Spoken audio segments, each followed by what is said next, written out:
आज आपण बनवूया शेवग्याच्या शेंगाची आमटी। छान चिरून घेतलेल्या आहेत शेंगा इथं आणि चोळून पाण्यामध्ये स्वच्छ धुतलेल्या आहेत। थोड्याशा तेलामध्ये त्या परतून छान आपल्याला शिजवून घ्यायच्यात। त्याच्यामध्ये हळद, मीठ आणि थोडं पाणी टाकून मी ते शिजवून घेणार आहे। त्यावर झाकण देऊन 10 मिनिटं आपण त्या शेंगा छान शिजवून घेऊयात आणि साईडला आपण मसाला बनवून घेऊयात। त्यासाठी मी इथं 2 कांदे लांब चिरून घेतलेले आहेत आणि एक छोटा टोमॅटो चिरून घेतलेला आहे। तो छान काळा होईपर्यंत परतून घ्यायचा आहे आणि त्याच तव्यावरती मी साईडला खोबऱ्याचा किस पण परतून घेणार आहे आणि थोडीशी कोथिंबीर।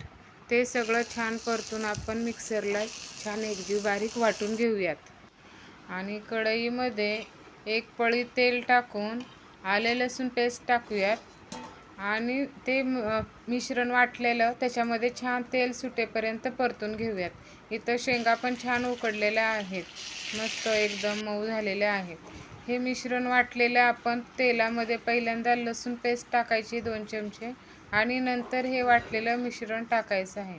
तेल सुटेपर्यंत छान परतून घेऊया आणि मग त्या उकडलेल्या शेंगा आपण त्याच्यामध्ये टाकणार आहोत। त्यासाठी तर मी 5 मिनिटं लागणार आहेत मला तो मसाला परतण्यासाठी। छान परतून घेते। त्यामध्येच मी थोडंसं लाल तिखट, गरम मसाला, धनेपूड हे सगळं टाकून छान काळा कलर येईपर्यंत परतून घेणार आहे। तर आपण इथं आता शेंगा टाकून घेऊयात त्याच्यामध्ये। छान आमटी मस्त एकदम चिकन टाईप होईल, खूपच छान लागेल। शेंगा टाकल्यानंतर आपल्याला हळद टाकायची नाही आहे किंवा आपण पहिल्यांदाच हळद वापरलेली आहे शेंगा उकडून घेताना। नंतर मी इथं साईडला गरम पाणी करून घेतलेलं आहे। तुम्हाला त्या भाजीला जेवढा रस लागणार आहे तेवढंच तुम्ही पाणी घ्या, म्हणजे छान बनेल ते। आणि मी चवीनुसार मीठ टाकलेलं आहे। पहिलं पण आपण मीठ वापरलेलं होतं, त्यामुळे आपण इथं बेतानेच मीठ वापरणार आहोत।